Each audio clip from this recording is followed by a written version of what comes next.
جو بخاری مسلم میں آتا ہے کہ جب آخری عشرہ شروع ہوتا تھا نبی علیہ السلام خود بھی رات کو جاگتے تھے اور اپنے گھر والوں کو بھی جگاتے تھے کہ وہ رات کو عبادت کریں. ان راتوں کو زندہ کرنا مقصد ہے. آپ علیہ السلام نے فرمایا کہ مجھے اللہ تعالیٰ نے بتایا کہ یہ رمضان مبارک کے آخری عشرے یعنی آخری جو 10 دن ہیں ان کی طاق راتوں میں سے کوئی رات ہے. 21ویں بھی ہو سکتی ہے, 23ویں بھی, 25ویں بھی, 27ویں بھی اور 29ویں بھی. یعنی یہ آخری جو 5 طاق راتیں ہیں ان میں سے کوئی ایک رات ہے. نبی علیہ السلام کو وحی کے ذریعے بتایا گیا. اور تم کیا جانو کہ لیلۃ القدر کی کیا شان ہے.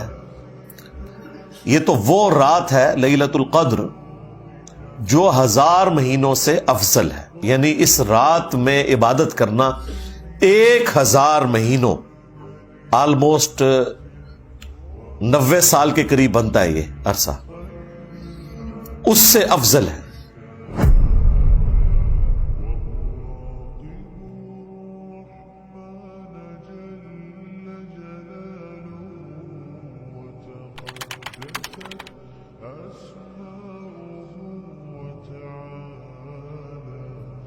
پھر اسپیسیفکلی یہ جو رات ہے اس کی شان میں اللہ تعالیٰ نے پوری سورت نازل کر دی ہے. یہ کوئی چھوٹی بات نہیں ہے. ایک رات کے بارے میں پوری سورت قرآن میں نازل ہوئی ہے اور وہ ہے سورت القدر. قدر عربی زبان میں کہتے ہی تقدیر کو ہیں, ڈیسٹنی کی رات جس میں تقدیر کے فیصلے ہوتے ہیں. ایک تو سب سے بڑا فیصلہ ہوا یعنی قرآن نازل ہوا. اللہ تعالیٰ کہ اس کائنات کے لیے جو بڑے بڑے فیصلے ہیں ان میں سے اگر کوئی ٹاپ آف لسٹ فیصلہ ہو سکتا ہے وہ قرآن کا نزول ہے. انسانیت کے ساتھ آخری دفعہ اللہ تعالیٰ نے اپنے پیغمبر صلی اللہ علیہ وآلہ وسلم کے ذریعے کلام فرمایا. تو اس سورت کا نام ہی سورت القدر ہے, یعنی تقدیر والی سورت جس میں ڈیسٹنی تقدیر کے فیصلے ہوتے ہیں. عزت والی رات یہ بھی ترجمہ کیا جا سکتا ہے. یہ سورت نمبر ہے 97. انا انزلناہ فی لیلۃ القدر, بے شک ہم ہی نے اس قرآن کو نازل کیا ایک عزت والی رات میں, ایسی رات جس میں اللہ کی تقدیر کے فیصلے ہوتے ہیں. وہی بات جو سورہ الدخان میں آ چکی, فیہا یفرق کل امر حکیم. یہ قرآن اس رات میں نازل ہوا ہے جس میں ہر اہم کام بانٹ دیا جاتا ہے. یہاں پہ بھی آ گیا کہ یہ ڈیسٹنی تقدیر کی رات ہے جس میں تقدیر کے فیصلے ہوتے ہیں. اللہ کے علم میں تو پہلے سے ہے, فرشتوں کے سپرد ہوتے ہیں. وما ادراک ما لیلۃ القدر, اور تم کیا جانو کہ لیلۃ القدر کی کیا شان ہے. لیلۃ القدر خیر من الف شہر, یہ تو وہ رات ہے لیلۃ القدر جو 1000 مہینوں سے افضل ہے. یعنی اس رات میں عبادت کرنا 1000 مہینوں آلموسٹ 90 سال کے قریب بنتا ہے. یہ عرصہ اس سے افضل ہے. تنزل الملائکۃ والروح فیہا باذن ربہم من کل امر, اس رات میں فرشتے نازل ہوتے ہیں اور روح قدس یعنی جبرائیل علیہ السلام بھی اس رات میں نازل ہوتے ہیں اپنے رب کی اجازت سے, ہر طرح کا کام لے کر جو اللہ تعالیٰ ان کے سپرد کرتا ہے. سلام, یہ رات سلامتی کی ہے. ہی حتی مطلع الفجر, اور یہ سلامتی رہتی ہے یہاں تک کہ فجر طلوع ہو جائے. یعنی ختم سحری جہاں ہو جاتی ہے اور فجر کا وقت سٹارٹ ہوتا ہے اس وقت تک یہ پوری کی پوری رات اللہ تعالیٰ کے فیصلے کی ایک اہم ترین رات ہے. اور رات کی ڈیفینیشن اسلام میں ہے غروب آفتاب سے لے کر فجر کا وقت داخل ہونے تک, یہ پوری رات. تو یہ پوری کی پوری رات اللہ تعالیٰ کے فیصلوں کی رات ہے جس میں فرشتے نازل ہوتے ہیں ہر اہم کام لے کر. یہ جو فضیلت ہے لیلۃ القدر کی, یہ اس رات کے بارے میں ہے جو رمضان مبارک میں ہے. قرآن میں تو بس اتنا ہی آیا کہ یہ رمضان میں ہے. شہر رمضان الذی انزل فیہ القرآن, لیکن پھر نبی علیہ السلام نے اسے بریف کیا. صحیح بخاری اور صحیح مسلم دونوں میں یہ حدیث موجود ہے کہ اللہ کے محبوب صلی اللہ علیہ وآلہ وسلم نے رمضان مبارک کے پہلے 10 دن اعتکاف کیا اور پھر اپنے حجرے مبارک سے سر اقدس کو باہر نکالا اور فرمایا کہ میں نے ان 10 دنوں میں لیلۃ القدر کو نہیں پایا. پھر اگلے 10 دن اعتکاف کیا. پھر آپ صلی اللہ علیہ وآلہ وسلم حجرہ شریف سے باہر نکلے اور فرمایا کہ میں نے ان 10 دنوں میں بھی لیلۃ القدر کو نہیں پایا. اور پھر آپ علیہ السلام نے فرمایا کہ مجھے اللہ تعالیٰ نے بتایا کہ یہ رمضان مبارک کے آخری عشرے یعنی آخری جو 10 دن ہیں ان کی تاک راتوں میں سے کوئی رات ہے. 21ویں بھی ہو سکتی ہے, 23ویں بھی, 25ویں بھی, 27ویں بھی اور 29ویں بھی. یعنی یہ آخری جو 5 تاک راتیں ہیں ان میں سے کوئی ایک رات ہے. نبی علیہ السلام کو وحی کے ذریعے بتایا گیا. تو تم اسے رمضان مبارک کے آخری عشرے کی تاک راتوں میں تلاش کرو. تلاش کرنا مطلب یہ نہیں کہ کچھ آپ کو نظر آنا ہے. یہ پبلک میں مشہور کیا ہوا ہے جی سمندر کا پانی شہد سے زیادہ میٹھا ہو جاتا ہے, اور خدا دا نہ آ جائے گوریا نے کدھر سن لیا نا, پہلے تھوڑی مٹی پلید ہوئی ہے. اچھا, انہی باتوں کی وجہ سے آج کل کے جو ماڈرن مسلمان ہیں یا ایون نان مسلم جو ہے وہ ہماری ویڈیوز کو اپریشیٹ کرتے ہیں کہ یار کوئی لاجیکل بندہ آیا ہے جس نے کوئی سینس کے ساتھ بات کی ہے. لیکن ہمارے مسلمانوں میں گھسے ہوئے لوگ اس کو غلط رنگ دیتے ہیں کہ جی انجینئر صاحب ان کے اعلی کار ہیں. کبھی کہتے ہیں یہ کوئی یہ یہود و نصارہ کا ایجنٹ ہے. تو یہ لاجیکل گفتگو ہو رہی ہے. اس سے زیادہ سخت الفاظ میں اہل حدیث مکتب کے لوگ کرتے تھے, لیکن ان کے فرقے سے ان کو نقصان نہیں ہوا. نقصان تو ہوا ہے ہماری دعوت حق سے جو نبی علیہ السلام کی مبارک دعوت حق ہے, اس لیے انہیں تکلیف ہو رہی ہے. ہمارا تو ایک نعرہ ان کو لے ڈوبا ہے, کون سا؟ میرے نبی سا ہے ہی کوئی نہیں, تیرے بابے تھے شاہ ہی کوئی نہیں. تو اس کی وجہ سے پھر وہ سارا غصہ میرے اوپر نکالتے ہیں. تو شکر کریں کہ گوروں کو اردو نہیں آتی اور آپ کو انگریزی نہیں آتی. ہاں, انہوں نے سمندر کے کنارے کھڑے ہو جانا ہے اور انہوں نے آپ کو 5 راتوں کا ڈیٹا نہیں دینا, رمضان کی 30 راتوں کا ڈیٹا دینا ہے کہ جی یہ جناب ہم نے یہ سیمپل لے رہے ہیں تو بتائیں اس میں کون سا شہد سے زیادہ میٹھا ہے. جی درخت سارے سجدے میں گر پڑتے ہیں, انہوں نے کہنا نہیں لے جی ہم نے CCTV کیمرے لگائے ہوئے ہیں. انسان کو تو نیند بھی آ جاتی ہے, اونگ بھی آ جاتی ہے, کتا بھی رات کو سو سکتا ہے, CCTV کیمرہ تو نہیں سوتا. تو کہیں گے دسو کیوں ہے, تو یہ کہانیاں سنانی بند کریں. ایون نبی علیہ السلام کے زمانے میں بھی جب شب قدر آئی ہے نا, صحابہ کو نہیں پتا چلا. آپ کو خواب دکھائی گئی تھی, اور ظاہر ہے نبی کا خواب وہی الہی ہوتا ہے. آپ نے فرمایا کہ وہ رات ایسی رات ہوگی کہ جس صبح میں فجر کی نماز پڑھوں گا تو میرے ماتھے پر کیچڑ کا نشان ہوگا. صحابہ کرام کہتے ہیں وہ 21ویں رات جب فجر کے وقت نبی علیہ السلام نے نماز پڑھائی تو اس رات کافی بارش ہوئی تھی, مسجد نبوی کا چھت ٹپک رہا تھا, اور چونکہ آپ نیکڈ زمین کے اوپر ہی نماز پڑھا کرتے تھے تو جب آپ نماز کے بعد ہماری طرف متوجہ ہوئے تو ہم نے کیچڑ کا نشان آپ کے ماتھے پہ دیکھا. تو ہم نے کہا اچھا یہ رات تھی. یار اگر صحابہ کا یہ سٹیٹس ہے کہ انہیں صبح پتہ چلتا ہے, تو یہ جو کہانیاں کرواتے ہیں کہ جی وہ رات کو ہمیں پتہ چل جائے گا یہ نشانی ظاہر ہوگی, کوئی نشانی نہیں ظاہر ہوگی بھائی. اور یہ فکس بھی نہیں ہے, یہ بھی ذہن میں رکھیے گا. نبی علیہ السلام کے مبارک زمانے میں 21ویں رات آئی, یہ 23ویں بھی ہو سکتی ہے. اہل تشیع زیادہ زور دیتے ہیں 23ویں کے اوپر, لیکن وہ بھی مانتے ہیں کہ 21ویں بھی ہو سکتی ہے. کچھ صحابہ کرام صحیح مسلم میں آتا ہے وہ 27ویں کو مانتے تھے. تو یہ ویری کرتی ہے. یہ اللہ تعالیٰ نے بیسیکلی شب قدر کی ایک سیلیبریشن رکھی ہوئی ہے. کسی سال وہ 21ویں کو سیلیبریٹ کرتا ہے اللہ تعالیٰ, کسی سال 23ویں کو, کسی سال 25ویں کو, کسی سال 27ویں کو. مقصد یہ ہے کہ وہ 10 دن آپ اللہ کو دیں, وہ تاک راتیں دیں. جو بخاری مسلم میں آتا ہے کہ جب آخری عشرہ شروع ہوتا تھا نبی علیہ السلام خود بھی رات کو جاگتے تھے اور اپنے گھر والوں کو بھی جگاتے تھے کہ وہ رات کو عبادت کریں. ان راتوں کو زندہ کرنا مقصد ہے, اور وہ بخاری مسلم میں حدیث ہے. نبی اسلام نے فرمایا جس نے ایمان اور احتساب کے ساتھ شب قدر کا قیام کیا اللہ تعالیٰ اس کے پچھلے سارے گناہوں کو معاف فرما دے گا. ہاں تو وہ فضیلت بیسیکلی حاصل کرنی ہے آپ نے قیام کر کے. شب قدر اگر آپ کو مل گئی یعنی وہ اللہ کے علم میں کون سی ہے, تو یقیناً اگر آپ آخری طاق راتوں میں قیام کرتے ہیں آپ کو مل گئی, کوئی نشانی نہیں ظاہر ہونی.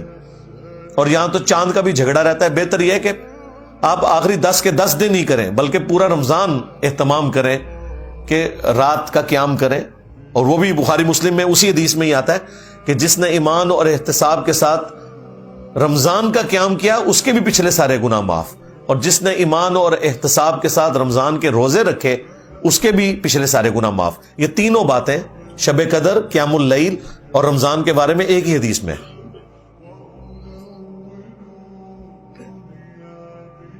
اور پھر یہ جو فضیلت پوری رات کی اللہ تعالی کی طرف سے اس لیلۃ القدر میں, یہ روزانہ بھی کسی نہ کسی درجے میں فضیلت موجود ہے. وہ صحیح بخاری اور صحیح مسلم دونوں میں حدیث ہے کہ اللہ تعالیٰ روزانہ آخری تہائی رات جب رہ جاتی ہے نا, یعنی رات سٹارٹ ہوتی ہے غروب آفتاب سے لے کر فجر کا وقت شروع ہونے تک, یہ اگر 6 گھنٹے بنتے ہیں نا تو اس کو آپ 3 پہ ڈیوائڈ کریں, جو آخری 2 گھنٹے ہیں نا, 1 تہائی رات آخری جو رہ جاتی ہے اس میں اللہ تعالیٰ آسمان دنیا پر روزانہ نزول فرماتا ہے جیسا کہ اس کی شان کے لائق ہے, اور کہتا ہے کہ ہے کوئی مجھ سے بخشش مانگنے والا میں اسے بخش دوں, ہے کوئی مجھ سے سوال کرنے والا میں اسے عطا کروں.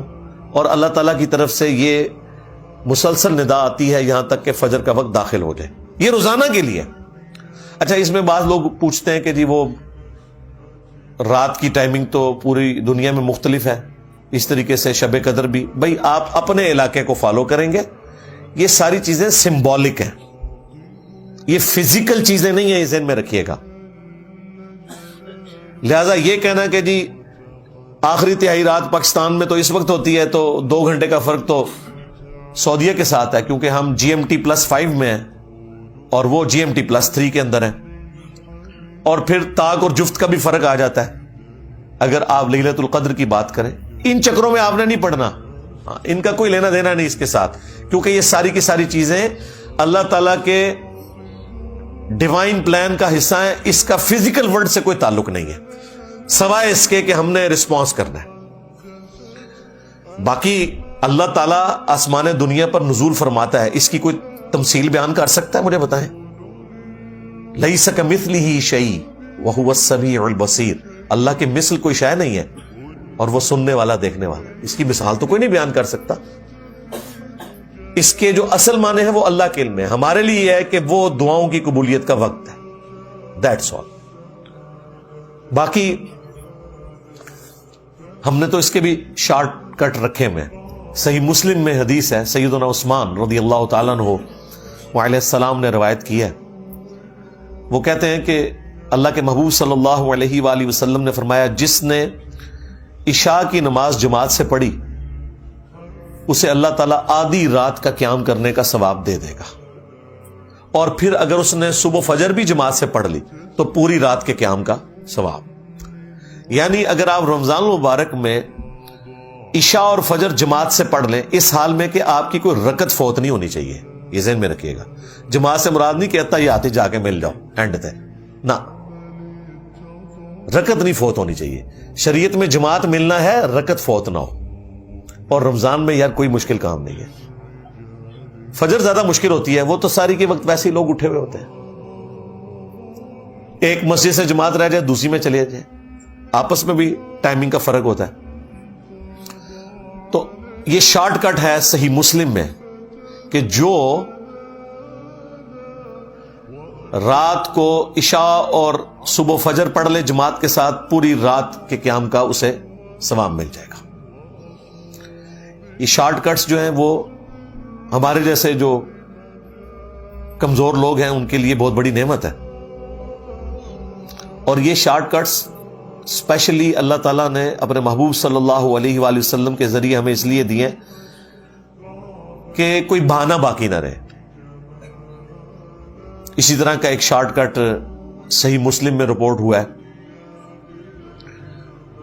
نبی علیہ السلام فجر کی نماز سے پہلے گھر سے نکلے اور پھر نماز پڑھ کے اشراق تک بیٹھ کے نوافل پڑھ کے کافی دیر بعد جب گھر آئے تو آپ نے دیکھا کہ آپ کی بیوی سیدہ جویریہ سلام اللہ علیہا وہ مصلی پہ ہی بیٹھی ہوئی ہیں. نبی علیہ السلام نے فرمایا تم صبح سے بیٹھی ہوئی ہو, یعنی کم از کم 3 گھنٹے تو ہو گئے تھے ان کو بیٹھے ہوئے, اور میں نے گھر آنے کے بعد 4 کلمات صرف 3 دفعہ پڑھے اور مجھے تم سے زیادہ ثواب مل گیا. سبحان اللہ وبحمدہ عدد خلقی ورضا نفسی وزینت عرشی ومداد کلماتی. یہ 4 کلمات سبحان اللہ وبحمدہ تو کامن ہے نا, عدد خلقی ورضا نفسی وزینت عرشی ومداد کلماتی, ان کو آپ نے 3 دفعہ پڑھنا ہے. وہ ہم نے صبح شام کے اذکار میں بھی یہ ذکر ڈالا ہوا ہے. تو مجھے اس سے زیادہ ثواب مل گیا جو تمہیں ملا ہے. اب اس کی قدر جو مجھے ہے نا وہ شاید آپ میں سے بہت کم لوگوں کو ہو.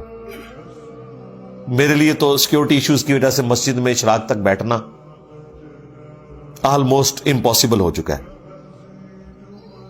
حالانکہ یہ سنت بھی ہے. صحیح مسلم میں آتا ہے کہ نبی علیہ السلام تو فجر سے لے کر سورج بلند ہونے تک مسجد میں بیٹھے رہتے, اور اس دوران صحابہ کرام کہتے ہیں کہ ہم آپس میں ایک دوسرے کو اپنے زمانے جاہلیت کے واقعات سنایا کرتے تھے, اور اس میں الفاظ ہیں کہ مجلس کرتے تھے نبی علیہ السلام. یہ مجلس کا ورڈ اس میں موجود ہے, اسی کی وجہ سے ہم نے مجالس کا نام رکھا. اور پھر ہم زمانے جاہلیت کے جب واقعات سناتے ہیں اور اس میں ہم اپنی ان حرکتوں کا ذکر کرتے تو خود اپنے اوپر ہنسا کرتے تھے کہ یار ہم کس قسم کے تھے. کبھی کہیں نذرانہ چڑھا رہے ہیں بتوں کے اوپر جا کے, اپنے ہاتھوں کے تراشے ہوئے بت, یعنی وہی ریپلیکا یہاں پہ بھی آپ کو نظر آتا ہے. تو نبی علیہ السلام بھی ہمارے ساتھ مسکراتے تھے جب ہم آپس میں مسکراتے تھے نا کہ یار ہم کتنے جاہل لوگ تھے, تو نبی علیہ السلام بھی محظوظ ہوتے تھے اس مجلس میں بیٹھ کے. تو یہ فجر سے لے کر اشراق تک مسجد میں بیٹھنا یہ بہت بڑی نعمت ہے. لیکن اس کے ایکویلنٹ ایک شارٹ کٹ میں نے آپ کو بتا دیا کہ نبی علیہ السلام نے فرمایا کہ یہ 4 کلمات پڑھ لو 3 دفعہ, سبحان اللہ وبحمدہ عدد خلقہ ورضا نفسہ وزینت عرشہ ومداد کلماتہ, تو تمہیں اس سے بڑھ کر ثواب مل جائے گا.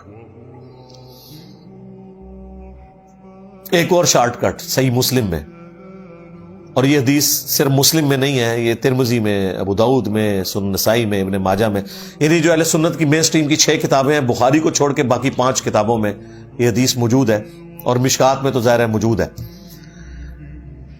کہ جو شخص رمضان مبارک کے روزے رکھے اس کے بعد شوال کے مہینے میں 6 روزے رکھ لے, اسے پوری زندگی کے روزے رکھنے کا ثواب ملے گا اگر اس کی یہ روٹین رہی پورے سال کے روزے کا. 6 روزے صرف, اور وہ آپ نے پورے مہینے میں کسی بھی وقت رکھنا ہے. یہ جو پبلک میں مشہور ہے نہیں جی ایک فوراً بعد رکھ لینا چاہیے, باقی بے شک بعد میں جس طریقے سے مرضی جب مرضی رکھیں, اس مہینے کے اندر آپ نے 6 روزے پورے کرنے ہیں. بہتر تو ویسے یہ ہے کہ آپ ساتھ ہی رکھ لیں عید کے فوراً بعد, کیونکہ روٹین بنی ہوتی ہے اور وہ رکھنے آسان ہو جاتے ہیں. بعد میں جب تھوڑا سا وقت گزر جائے نا 1-1.5 ہفتہ پھر مشکل ہو جاتے ہیں. تو یہ شوال کے 6 روزے ایک شارٹ کٹ ہے پورے سال کے روزوں کا ثواب. تو اس طرح کے شارٹ کٹس جو ہیں ان سے نفع اٹھانا چاہیے, اور یہ شارٹ کٹس احادیث میں اس لیے رپورٹ ہوئے کہ ہر شخص کو اللہ تعالیٰ نے ایک جیسے حالات و واقعات نہیں دینے. سرکمسٹانسز ڈفرنٹ ہو سکتے ہیں کسی بندے کے, تو وہ شخص بھی محروم نہ رہ جائے. اعمال تو موجود ہیں.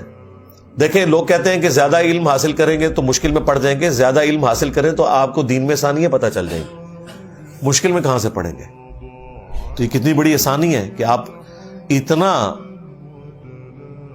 بڑی فضیلت والا کام مختصر سے عمل سے کر لیں اور آپ کو بھی اتنا ہی ثواب مل جائے. اسی طریقے سے صحیح مسلم میں حدیث ہے, تم میں سے کسی کے اندر یہ استطاعت ہے کہ وہ 1/3 قرآن پڑھ لے رات میں. صحابہ نے کہا کہ اس کی کون قدرت رکھے گا. آپ صلی اللہ علیہ وآلہ وسلم نے فرمایا کہ سورہ اخلاص پڑھ لو 1/3 قرآن کے برابر ہے, یعنی اس کا ثواب. قل هو اللہ احد اللہ الصمد لم یلد ولم یولد ولم یکن لہ کفوا احد، 1/3 قرآن کے برابر ایک دفعہ یہ سورت پڑھنے کا ثواب ہے۔ اور دیکھیں صحابہ کہہ رہے ہیں کہ یہ کس میں قدرت ہو سکتی ہے کہ رات میں 1/3 قرآن پڑھے؟ یہ آپ کو کہتے ہیں ہمارے بزرگ 8 قرآن روزانہ پڑھتے تھے۔ صحابہ کرام تو 1 قرآن سے بھی عاجز ہیں۔ تو یہ یعنی بابوں کا دین ہے اور یہ کتابوں کا دین ہے۔